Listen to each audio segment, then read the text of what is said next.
नमस्कार, साहब संदेश से मैं अनिल कौशिक। न्यूज अपडेट 7 बजे कार्यक्रम भादरा आसपास में आप सभी दोस्तों का स्वागत है। दोस्तों, कार्यक्रम की शुरुआत एक बार फिर आज कोरोना की खबरों से ही करेंगे। दोस्तों, उससे पहले मैं आपको बताऊं तो आज हम समीक्षा करने जा रहे हैं मानवीय संबंधों पर। जीवन को कैसे दोस्तों सार्थक बनाएं और क्या हम इस वर्तमान के जीवन में भूल कर रहे हैं, किन चीज़ों की आवश्यकता है, इसके ऊपर हम विस्तार से आज चर्चा करेंगे, समीक्षा करेंगे। दोस्तों, कल की जो समीक्षा है मैं आपको एडवांस में बताऊं तो उसमें हम जो हमारे नेता है, विधायक भादरा विधानसभा के जो नेता है, उनका रिपोर्ट कार्ड हम चेक करेंगे। और जो जटिल राजनीति अनोखे रिकॉर्ड है, अजब गजब भादरा विधानसभा के राजनीति से जुड़े हुए जो रिकॉर्ड है दोस्तों, उन पर विस्तार से हम चर्चा करेंगे और रोचक समीक्षा कल के लिए भी होने जा रही है। तो दोस्तों, आइए शुरुआत करते हैं नौर भादरा आसपास की खबरों सहित आज मंडी के भाव और मौसम के मिजाज भी हम बताएंगे।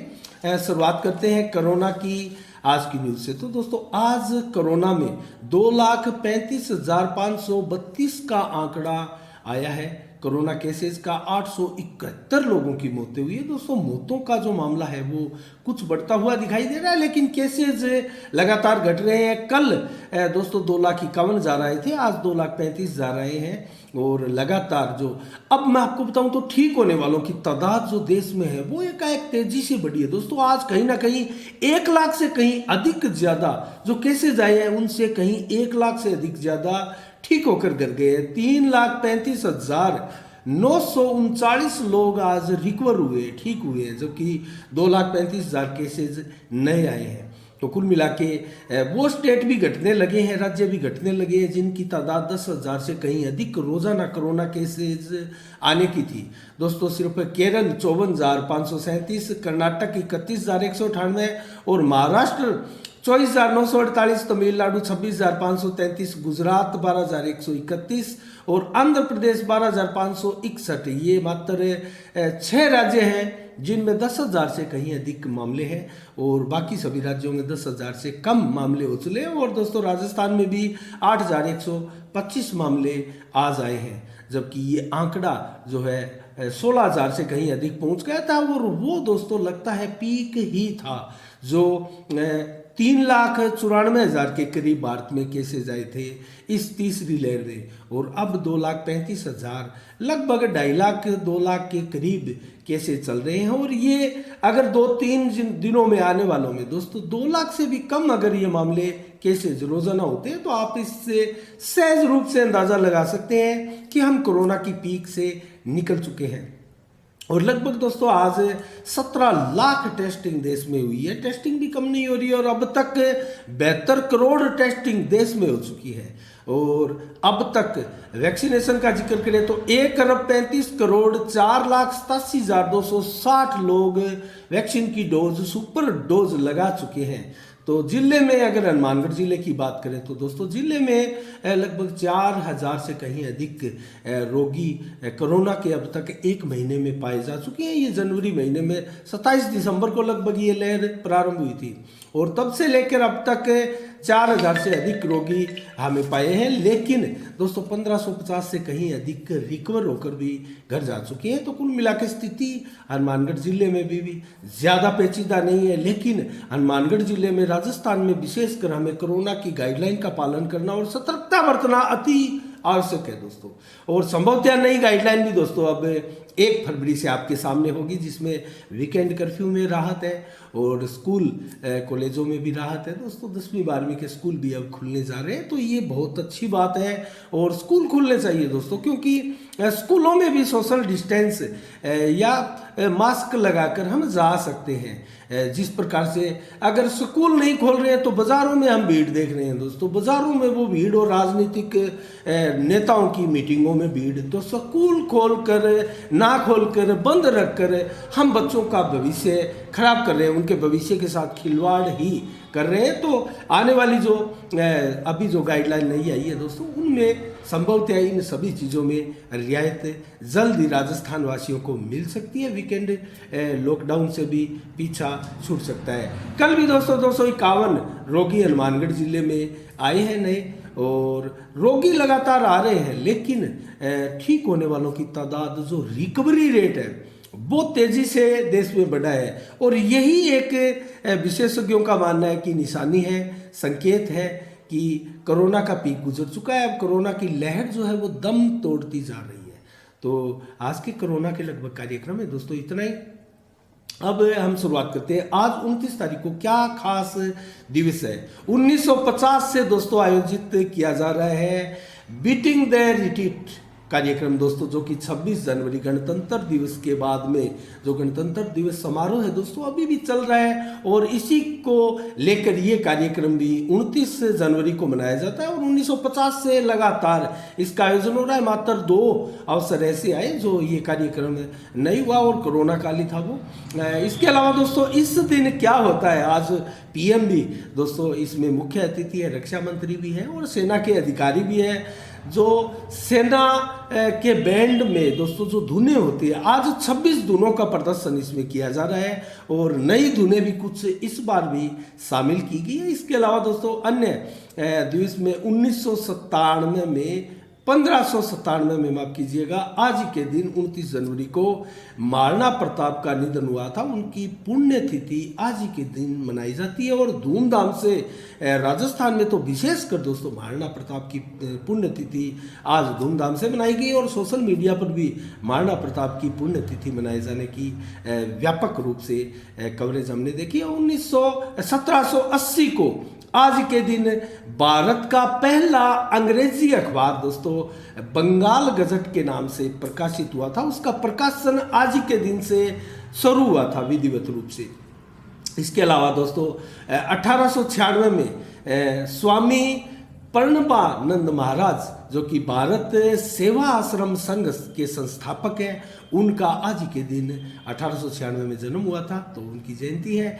और दोस्तों इसके अलावा राज्यवर्धन सिंह राठौड़ जो कि निशानेबाज थे, 2004 में रजत पदक के विजेता भी है और अब भाजपा के नेता भी है। 1970 में आज ही के दिन उनका भी जन्म दिवस है। तो कुल मिला के दोस्तों आज के और कोरोना के समाचारों में खास रूप से इतना ही। अब हम दोस्तों चर्चा करें तो भादरा में लगातार जो वार्ड नंबर 16 में जो गंदे पानी को लेकर दोस्तों समस्या आई थी, लोगों ने ज्ञापन दिया था, उसको लेकर जलदाय विभाग द्वारा भी चैम्बर खोदे देखे गए, चेक किए गए और जगह जगह जो लीकेज थी उनको लीकेज को ठीक करने का, दुरुस्त करने का कार्य लगातार जो जारी था दोस्तों, अभी भी वो कार्य जारी है। वार्ड नंबर 5 संजय चौक एरिया, वार्ड नंबर 16, इन सभी जगह जलदाय विभाग के कर्मचारी दोस्तों जगह जगह जो सीवरेज के पाइपलाइन डालने के पश्चात सीवरेज ट्रीटमेंट प्लांट की ओर से जो कंपनी ने सड़कें बना दी, वो सड़कें खोदी जा रही है दोस्तों। सीवरेज की लीकेज जो जलदाय विभाग के पाइपों में जो लीकेज है दोस्तों, उनको लेकर वो सड़कें जगह जगह खोद कर चेक किया जा रहा है कि कहाँ से ये जलदाय विभाग के पाइपों में ये जो गंदा पानी है, ये जो सीवरेज का जो मिक्स हुआ है या जो नालियों का पानी है या कहीं कुई चली हुई है, तो दोस्तों वो कहाँ क्या मिक्स है इसका फॉल्ट निकालने में लगे हैं। तो एक दूसरे पर आरोप प्रत्यारोप किए जा रहे हैं दोस्तों, दोनों ही विभागों द्वारा। सीवरेज कंपनी द्वारा जलदाय विभाग की गलती बताई जा रही है, जबकि जलदाय विभाग द्वारा सीवरेज कंपनी की गलती बताई जा रही है। लेकिन लोग इसमें पिसते जा रहे हैं दोस्तों। लोग बदबूदार गंदा पानी दोस्तों जो पशु भी ना पिए, ऐसा पानी लोगों के घरों में नलों से आ रहा है दोस्तों। कैसे वो पानी पिएंगे और पिएंगे तो किस कदर बीमार और कोई महामारी की चपेट में ये पूरा क्षेत्र आ सकता है दोस्तों। ये बहुत ही सिस्टम जो है वो बहुत गलत हो रखा है। लेकिन इस सिस्टम को कैसे सुधारे, इसके प्रति नेताओं की जवाबदारी क्या है, प्रशासनिक अधिकारियों की जवाबदारी क्या है दोस्तों, इसका कैसे समाधान होगा, आने वाले दिनों में ये समस्या कितनी विकराल होगी या इस पर अंकुश लगेगा, ये ठीक होगी, इसमें दुरुस्त होंगे, इसमें सुधार होगा, ये देखने वाली बात है। इसके अलावा दोस्तों सावा मार्ग जो पिछले 3 महीनों 4 महीनों से लगातार बंद है, जो सीवरेज की मुख्य पाइपलाइन डालकर उसमें जो सड़कें बनाने का कार्य था, सीवरेज की पाइपलाइन डाल दी गई है। अब जो काम यहाँ सावा रोड पर जो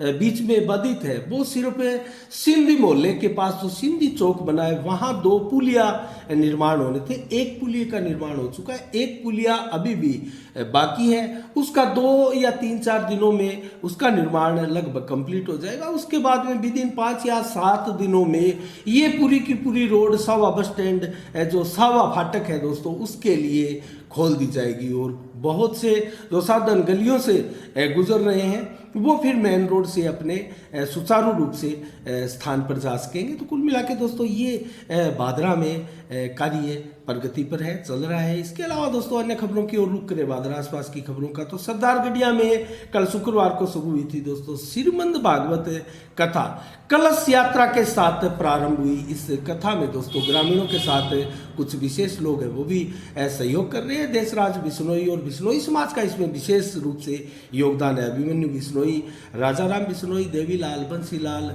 रतनलाल यादव आदि अनेक ग्रामीण जन भी इसमें शामिल है दोस्तों। इसके अलावा गेहूं के राजकीय उच्च माध्यमिक विद्यालय में स्वर्गीय प्यारेलाल पवार की स्मृति में दोस्तों शुक्रवार को जो है उनके पुत्र राजकुमार पवार ने कंप्यूटर टेबल भेंट की गई। इसका सरपंच द्वारा जो है शाल उड़ाकर उनका सम्मान किया गया। इसके अलावा दोस्तों राष्ट्र धुन जो राष्ट्रगान है उसका अपमान का मामला था जो बनाई गांव से दोस्तों, उसमें नया मोड़ तो कोई नहीं आया, लेकिन दोस्तों उसमें लिपापोती का काम प्रशासनिक अधिकारियों द्वारा हमने देखा है। और वो लिपापोती दोस्तों पहले तो मैं आपको बताऊं तो पहले एक जो जिला परिषद के सदस्य हैं मुकेश चोपड़ा, उनके द्वारा ज्ञापन दिया गया था। जिला कलेक्टर के नाम तहसीलदार को ज्ञापन सौंपा गया, उसमें कड़ी से कड़ी कार्रवाई करने की मांग की गई थी। उन जो राष्ट्रगान का जो एक प्रकार से अपमान करने वाले जो अध्यापकगण थे उनके विरुद्ध। और कल दोस्तों एक बरवाना निवासी अजीत भारतीय ने पुलिस थाना में परिवाद सौंपा है। उसका परिवाद अभी दायर तो नहीं हुआ, लेकिन दोस्तों उन्होंने भी मांग की है कि राजकीय उच्च माध्यमिक विद्यालय बनाई में जिस प्रकार से गणतंत्र दिवस के अवसर पर जो राष्ट्रगान का एक प्रकार से मजाक उड़ाया गया उसको लेकर ये मामला गंभीर है और इसमें एक प्रकार से इसमें राष्ट्रीय गौरव को क्षति पहुंची है। तो इस मामले को हल्के में कतई ना लिया जाए दोस्तों, उन्होंने ये परिवाद सौंपा है। इसके अलावा मैं आपको बताऊं तो दोस्तों हमारे पास सूचना आई है कि इसकी जांच प्रशासनिक अधिकारियों द्वारा कराई जा चुकी है और इसमें बयान इन शिक्षकों के लिए गए और मामला ये बताया जा रहा है कि इसमें गणतंत्र दिवस के शुभ अवसर पर ये जो अध्यापक गण हैं वो गणतंत्र दिवस की इस राष्ट्रीय गान की प्रैक्टिस कर रहे थे, रिहर्सल कर रहे थे और उस रिहर्सल के दौरान ये मामला हुआ है। उसमें उनका इंटेंशन कोई किसी प्रकार से गलत नहीं था बोलकर बताया जा रहा है, लेकिन जो वीडियो है उसमें साफ तौर से राष्ट्रगान गाते हुए महिला टीचर को दिखाया गया और जिस प्रकार से एक अभद्र सा डांस करते हुए जो अध्यापक प्रतीत हो रहे हैं, दिखाई दे रहे हैं दोस्तों, वो एक मजाकिया लहजे में उसको लेने का मामला साफ साफ दिखाई दे रहा था। लेकिन जिस प्रकार से इसमें लगता है विधायक का भी कहीं ना कहीं इन्वॉल्वमेंट दिखाई दे रहा है और राजनीतिक प्रभाव का इसमें इस्तेमाल किया जा रहा है और अधिकारी इसको एक प्रकार से मामले को रफा दफा करने दबाने के प्रयास में दिखाई दे रहे हैं।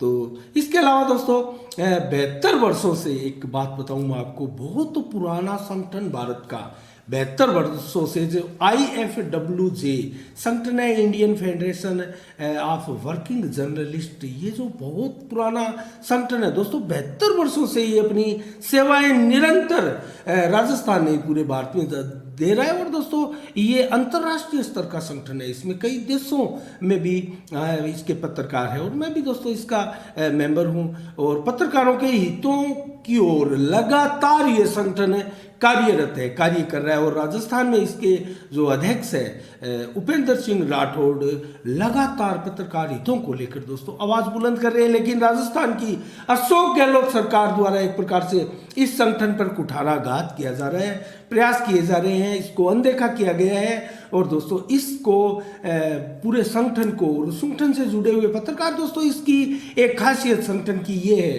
कि इसके संगठन के पत्रकार बंधु जो है वो चापलूसता नहीं करते हैं और इसीलिए संभवतः इस संगठन के ऊपर एक कुठाराघात है और इस संगठन को दरकिनार करने की साजिश एक प्रकार से राजस्थान सरकार द्वारा रची जा रही है, जिसको लेकर राजस्थान भर के ही नहीं दोस्तों पूरे देश भर के पत्रकार लामबंद भी हो रहे हैं और एक अभियान ट्विटर के माध्यम से भी चलाया हुआ है। तो दोस्तों इसमें उपेंद्र सिंह राठौड़ का सभी पत्रकार साथी अगर जो वीडियो देख रहे हैं वो ज़्यादा से ज़्यादा इस संगठन का साथ दे। इसके अलावा दोस्तों अन्य आसपास की खबरों में इतना ही, लेकिन अब हम उस विषय पर समीक्षा करने जा रहे हैं दोस्तों जो मानवीय संबंधों पर आधारित है। आज के जीवन काल में हम किस प्रकार से जी रहे हैं इसके ऊपर है। उसके बाद में मंडी के भाव और मौसम का मिजाज हम आपको बताने वाले हैं। तो जल्दी से हम समीक्षा करते हैं।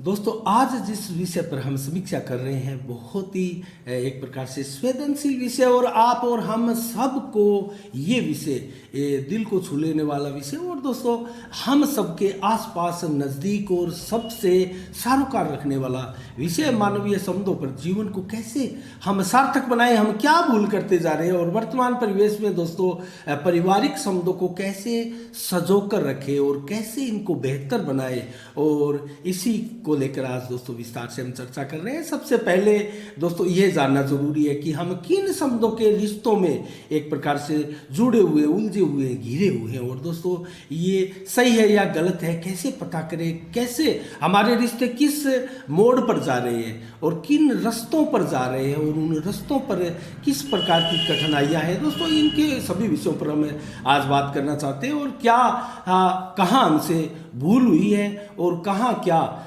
टर्निंग पॉइंट हमारे लाइफ में आया है। दोस्तों रिश्तों और संबंधों में ईश्वरीय लीला के तहत बने एक रिश्ते, माँ बाप के संबंध को श्रेष्ठ संबंध दुनिया में माना गया। वेद पुराणों में सभी साधु संत दोस्तों सन्यासी जो भी सत्संगी लोग हैं सभी ये चीज़ें मानते हैं कि माँ बाप से बढ़कर दोस्तों कोई संबंध इस दुनिया में नहीं है, और सबसे प्यारा सुंदर खूबसूरत ये रिश्ता है। और दोस्तों इसमें इसकी असल पहचान और वास्तविक पहचान जो है हम उन्हें खोने के बाद में ही करते हैं। दोस्तों जब माँ बाप होते हैं तो अमूमन देखा जाता है हम उनकी कदर ज़्यादा नहीं कर पाते हैं, और बहुत सी लापरवाहियाँ हम अपने जीवन में करते हैं। लेकिन जब हम उनको खो देते हैं तो दोस्तों अक्सर हम उनको एकांत में भी, एकांकीपन में भी बहुत याद करते हैं, और अक्सर भी उनको हम याद करते हैं। वास्तविक स्वरूप का एहसास और आभास उनके जीवन को दोस्तों हम खो देने के बाद में महसूस करते हैं। और ये ऐसा एक रिश्ता है दोस्तों जो दिल को प्रफुल्लित करता है, और दोस्तों अधिकांशतया इस अमूल्य धरोहर को खोने के बाद में ही अक्सर हम इसकी जो इसका मूल्य जो है वो समझ पाते हैं, और तनाई में तो सदैव इसको याद करते ही हैं। लेकिन हर दिन माँ बाप का ऐसा संबंध है दोस्तों वो व्यक्ति जो है उनके जाने के बाद में याद करता है, और उनके सानिध्य को बार बार प्रणाम करता है। तो ऐसा ही जब दुख होता है दोस्तों हमें, हम आप सबको, जब हम किसी तकलीफ में देखते हैं किसी बड़े बुजुर्ग को, ऐसा ही अधीर, लाचार और व्यथित सी अवस्था में जब हम किसी के भी माँ बाप हो दोस्तों, किसी के भी माँ बाप को अनाथ आश्रम में, रेलवे स्टेशन में, या कहीं बस स्टैंड पर, या बाजार गलियों में भटकते हुए उनकी वृद्धावस्था को देखकर हम जब उनको देखते हैं तो अनायास ही दोस्तों दिलो दिमाग में एक प्रकार से झकझोर कर देने वाली एक क्रियाएं हमारे शरीर में उत्पन्न होती है, और दोस्तों उनके प्रति एक प्रकार से दया का भाव जागृत सा होता है। और दोस्तों बहुत दुख होता है। कृपया ऐसी किसी भी अपने को ना भटकने दे। इसी प्रकार की परिस्थितियाँ किसी भी अपने या बड़े बुजुर्ग हमारे आसपास जो भी हैं उनमें ना आए दोस्तों। इसके लिए उनको सहारा दे, उनको आश्रय दे, उनको भोजन दे, उन्हें मान दे, उन्हें सम्मान दे दोस्तों, उनको कष्ट ना दे, क्योंकि ये रिश्ता जो है वो वास्तव में एक ऐसा रिश्ता है जो दिलो दिमाग को ही नहीं दोस्तों, जो हमारे पुण्य कर्मों से लेकर दोस्तों हमारे जन्मों जन्मों तक इसका जुड़ाव होता है। ये ईश्वरीय लीला के तहत हमें इन संबंधों से बंधने का एक अवसर प्रदान करता है। तो दोस्तों इस रिश्ते, संबंध, माँ बाप, भाई बहन, बेटी, बेटे या रिश्तेदार, यार दोस्त, मित्र से बढ़कर भी एक रिश्ता इंसानियत का भी होता है दोस्तों। इन आदि सभी रिश्तों को हम कैसे निभाएं, कैसे इनसे सारोकार रखें, और किस प्रकार से इन रिश्तों को हम आगे लेकर जाएं दोस्तों, और क्या इन रिश्तों के मायने हैं दोस्तों, इन्हीं पर हम बात करने के लिए आज आपके साथ समीक्षा कर रहे हैं। कई रिश्ते ऐसे भी होते हैं जो दोस्तों सगे नहीं होते, खून के नहीं होते हैं, लेकिन उसके बावजूद भी दोस्तों उनकी अहमियत कम नहीं होती और बहुत खास होते हैं। उन्हीं रिश्तों में दोस्तों एक रिश्ता होता है यार दोस्त, मित्र, फ्रेंड, सखा, जो आपका बचपन का या उसके बाद में स्कूल टाइम में बना या बहुत बाद में बना या कहीं भी किसी भी मोड़ पर जीवन के आपको मिला हो, जो रिश्ता एक दोस्त का, साथी का, सखा का होता है दोस्तों, वो रिश्ता एक अलग ही अपने मन को सुकून देता है। तो उस ऐसे रिश्ते को दोस्तों एक शुद्ध, सार्थक, पवित्र, प्यारा रिश्ता भी हम मान कर चल सकते हैं। ये बड़ा लाजवाब और नायब रिश्ता दोस्तों होता है, दिलो दिमाग को सुकून, अपार सुख प्रदान ऐसा रिश्ता करता है। और कठिन मुश्किलों, सफ़र और डगर में भी ये रिश्ता दोस्तों बार बार हमारे काम आने वाला रिश्ता है। और बहुत ही गलत संगत, साथी आदि अगर कोई मित्र हमसे इस प्रकार से हमारे फ्रेंड सर्कल में अगर आ जाए तो दोस्तों इसका हमें बड़ा नुकसान भी भुगतना पड़ता है। तो ऐसे रिश्ते बनाने से पहले दोस्तों बहुत कुछ सोचना, परखना, जानना पड़ता है दोस्तों, उनके साथ कैसे हमारे तालमेल मिल रहे हैं और कितने हमारे गुण मिलते हैं, कितने एविटी हैं जो हमारी उनके आपस में मिलती है दोस्तों। ये मूल्यांकन करने की आवश्यकता होती है। इसमें किसी को दोस्तों पहले एक परंपराएं होती थी धर्म भाई बनाने की, और दोस्तों ये रिश्ता जो है जन्म जमानतों तक जो है अंतिम समय तक व्यक्ति निभाते थे। लेकिन इन 10-15 सालों में दोस्तों मोबाइल का युग आ गया है, वर्तमान आधुनिक काल का युग है, लेकिन धर्म भाई जैसी ऐसी रिश्तों में दोस्तों विलोम नहीं करते हैं लोग, बिलीव नहीं करते हैं। लेकिन दोस्तों जो मित्र यार दोस्त होते हैं, सखा होते हैं, वो सभी के होते हैं। ऐसे रिश्तों में दोस्तों बहुत सावधानियां बरतने की आवश्यकता है और कहीं ना कहीं हमें हमारी छवि भी इस यारी दोस्ती संगति जिस प्रकार से हम जहाँ बैठना उठना करते हैं दोस्तों, कहीं ना कहीं हमारी एक छवि का भी निर्माण होता है। और वो छवि अच्छी या बुरी क्या है दोस्तों, उसको भी समीक्षा करने की एक ज़रूरत है। और क्या हम अपने घर, परिवार, समाज, क्षेत्र, प्रदेश, देश के लिए भी कुछ सार्थक कर पा रहे हैं दोस्तों, ये भी एक बहुत मायने रखने वाली चीज़ है। हम अपने जीवन में क्या करना चाहते हैं, किस प्रकार से हम आगे बढ़ना चाहते हैं, या हम अपने जीवन को बस यूं ही घसीटते ही जा रहे हैं। बड़ी सोचने की आवश्यकता है। अपने बिजी जीवन में दोस्तों समय निकालकर हमें उन अपनी स्वयं की और खुद की समीक्षा करने की अति आवश्यकता है। और दोस्तों अपने आसपास रहने वाले तमाम पशु पक्षी, मानव, पेड़ पौधे दोस्तों, इन सभी से भी हमें हवा, पानी दोस्तों, इसमें मिट्टी, सभी का अपार योगदान हमारे जीवन से जुड़ा हुआ होता है दोस्तों। इन सभी को हम प्यार करें, इनके साथ हम आत्मीय रिश्ता रखें और इनका भी दोस्तों एक प्रकार से हम सहारा बने। तो ये कोशिश हम सबको करनी चाहिए। इसका भी, इसके प्रति भी हमारा दोस्तों जो फर्ज है, जिस प्रकार से हमारा समाज में फर्ज है, परिवार में एक फर्ज है, उसी प्रकार दोस्तों हमारा गांव के प्रति भी फर्ज होता है और हमारा प्रदेश के प्रति, देश के प्रति भी फर्ज है। उसी प्रकार देश में संसाधनों के प्रति भी, और दोस्तों इसमें जो प्राकृतिक संसाधन है और दोस्तों प्राकृतिक ईश्वरीय लीला के तहत दोस्तों पक्षी, पशु पक्षी आदि ये सभी जीव जंतु है दोस्तों, इनसे भी हमें प्रेम करना चाहिए और इनको जहाँ तक संभव हो दोस्तों धर्म पुण्य आपको करने चाहिए। उनको दाने पशुओं को डालने चाहिए और चारा पशुओं को डालना चाहिए, पक्षियों को दाने वगैरह डालने चाहिए। और कोशिश कीजिए, मनन कीजिए दोस्तों गलत आदतों को, व्यसन को अपने जीवन से दूर करने की, कुरीतियों से दूर करने की। दोस्तों आजकल कुरीतियाँ प्रत्येक समाज में जो बैठकों का दौर है और प्रत्येक समाज में कुरीतियों को त्यागने का चलन बहुत सालों में बढ़ा है और अलग अलग समाज की कार्यकारिणियाँ, समाज के वर्ग बने हैं दोस्तों। वो अपनी धर्मशालाएं, अपने आश्रय स्थल और जो भी है अपने समाज को सुदृढ़ करने में जो लगे हैं। लेकिन दोस्तों इन सब से ऊपर उठकर सर्व समाज की भी चिंता सभी वर्गों को करनी चाहिए और ऐसे भाव, एक प्रकार से इंसानियत का भाव हम सबको, सभी वर्गों को रखना चाहिए। आप अपने वर्ग की किसी भी वर्ग से आप बिलोंग करते हो, उसका आपके पास कोई भी दायित्व हो, लेकिन आप इंसानियत का धर्म जो है वो आपको कभी नहीं भूलना चाहिए और सदा आप खुश रहे, औरों को भी खुश रहने दे, औरों को भी खुश रहने का अधिकार है। तो दोस्तों जियो और जीने दो, इस प्रकार से हमने मानवीय समझों पर आज ये छोटी सी समीक्षा की है। दोस्तों समीक्षा आपको कैसी लगी हमें लिखकर ज़रूर बताइएगा। इसके अलावा दोस्तों जल्दी से हम आपको अब मंडी के भाव और मौसम के मिजाज के बारे में बता देते हैं। तो दोस्तों आज की समीक्षा में इतना ही। अब जल्दी से मंडी के भाव बताएंगे। दोस्तों कल की राजनीतिक के विषय पर जो समीक्षा है वो भी जरूर देखिएगा। बहुत खास विधायकों के नेताओं के रिपोर्ट कार्ड के साथ हम दोस्तों ऐसे कुछ रिकॉर्ड अजब गजब पर भी चर्चा करेंगे। उसके लिए दोस्तों हमने निर्धारित किया है एडवांस में कि कल हम राजनीतिक विषय पर चर्चा करने जा रहे हैं, समीक्षा विश्लेषण करने जा रहे हैं। तो दोस्तों जिस प्रकार से 14 से अधिक देशों में साफ संदेश का प्यार आप दर्शकों को आप दे रहे हैं, हमें देखा जा रहा है। और दोस्तों भारत के कई राज्यों में भी हमें देखा जा रहा है। बेशक हमारे नौर बादला, राजगढ़, तालनगर या हनुमानगढ़, चूरू जिले के जो प्रवासी हैं उन्हीं लोगों से बेशक ज़्यादा देखा जा रहा हो, लेकिन आप लोगों का प्यार स्नेह दुलार जो है दोस्तों निरंतर आप बनाए रखिएगा।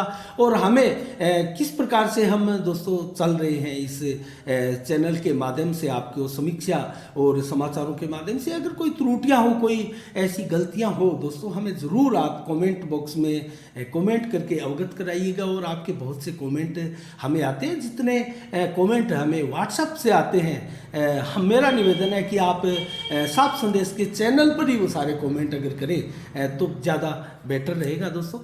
इसी के साथ दोस्तों शुरुआत करते हैं बादरा से मंडी के भाव की। तो मूंग के भाव दोस्तों आज बादरा में 4,923 रुपये प्रति कुंटल रहे, जबकि ग्वार के भाव 5700 से बोली प्रारंभ हुई, 6500 तक चली और 6100 रुपये औसत भाव आज बादरा में ग्वार के रहे। नौर मंडी से शुरुआत करें तो नरमा 9600 रुपये, कपास 7800 रुपये, सरसों 6714 रुपये, ग्वार 6040 रुपये, चना 4750, मूंग 6800 रुपये। नौर मंडी के भाव बता रहा हूँ दोस्तों आपको मैं मेथी 6540 रुपये, जबकि अरंड के भाव 6200 रुपये और गेहूं के भाव 2091, जौ के भाव 2350 और बाजरा के भाव 1890 रुपये प्रति कुंटल रहे। आदमपुर मंडी में नरमा दोस्तों 9370, ग्वार के भाव 5965, सरसों के भाव 7024 रहे, जबकि सरसा मंडी में नरमा 9931, सरसों के भाव 6875, ग्वार के भाव 6030, फतेहाबाद मंडी में नरमा दोस्तों 9500 रुपये, कपास 7800 रुपये, जबकि एलनाबाद मंडी में नरमा 9851 रुपये, सरसों के भाव 6501 रुपये, ग्वार के भाव 5900 रुपये, जबकि मूंग के भाव 6300, गेहूं के भाव 2041 और बाजरा के भाव 1835, मूंगफली के भाव 4790 और तिल के भाव 11000 काला तिल के भाव प्रति कुंटल रहे। और संग्रिया मंडी में नरमा दोस्तों 10,018 रुपये प्रति कुंटल आज बिका है, अच्छा भाव मिला है। और ग्वार के भाव 6050, सरसों के भाव 6700 रुपये। हनुमानगढ़ मंडी में नरमा 9,960 रुपये प्रति कुंटल रहा। और राउतसर मंडी में नरमा पूरा 10,000 रुपये प्रति कुंटल बिका है, जबकि गोलवाला मंडी में भी नरमा 10,100। ये आज के सर्वाधिक भाव है आसपास की मंडियों में नरमा के दोस्तों। और मूंग के भाव 5,901 रहे गोलवाला मंडी में, और ग्वार के भाव 5,920 रुपये प्रति कुंटल रहे, जबकि भट्टू मंडी में नरमा 9100 रुपये और ग्वार 5650 रुपये प्रति कुंटल रहे। तो ये रहे दोस्तों आज के मंडियों के ताज़ा भाव। मौसम का मिजाज अगर देखें तो आज दिन भर धूप खिली रही दोस्तों, मौसम बिल्कुल साफ था, बादल बिल्कुल भी नहीं थे आज, और रात्रि को भी बादल आज बिल्कुल नहीं होने वाले हैं। 7 से 11 किलोमीटर की रफ्तार से हवाएं चल रही है, और दोस्तों रात्रि को लगभग 16 से 19 डिग्री टेम्परेचर 12 बजे तक रहने वाला है। इसके बाद में कल 30 जनवरी को मौसम कैसा रहने वाला है तो इसके बारे में दोस्तों 10 से 17% डिग्री टेम्परेचर रहेगा दिन में, और दोपहर को 19 से 22 डिग्री टेम्परेचर, शाम को 16 से 19 डिग्री टेम्परेचर रहेगा। मौसम बिल्कुल साफ रहेगा, और सुबह जिस प्रकार से 7 किलोमीटर प्रति घंटे रफ्तार से हवा चलेगी, दिन भर में 11 से फिर 14 किलोमीटर की रफ्तार तक भी हवा चलेगी। हवा कुछ ज़रूर ज़्यादा चलने वाली है, बादल बिल्कुल नहीं होंगे, मौसम साफ होगा। कल रात्रि को भी मौसम बिल्कुल साफ होगा, बादल नहीं रहने वाले हैं, बरसात की कोई संभावनाएं बिल्कुल नहीं है निकट भविष्य में बादरा इलाके के अंदर। और दोस्तों 11 से 14 डिग्री टेम्परेचर कल रात्रि को रहेगा, और 11 किलोमीटर की रफ्तार से हवाएं चलेगी। आज के मौसम के मिजाज में इतना ही दोस्तों। मंडियों के भाव आपने सुने, नौर बादरा आसपास की खबरों के बारे में जाना, समीक्षा के बारे में जाना। तो दोस्तों आज के शाम के 7 बजे के कार्यक्रम में इतना ही। कल ठीक शाम 7 बजे फिर आपसे रूबरू होंगे नई खबरों के साथ, नई समीक्षा के साथ। तब तक के लिए आप अपना बहुत बहुत ख्याल रखिएगा। मुझे दीजिएगा इजाजत। साफ संदेश से मैं अनिल कौशिक। नमस्कार। जय भारत, जय जय राजस्थान।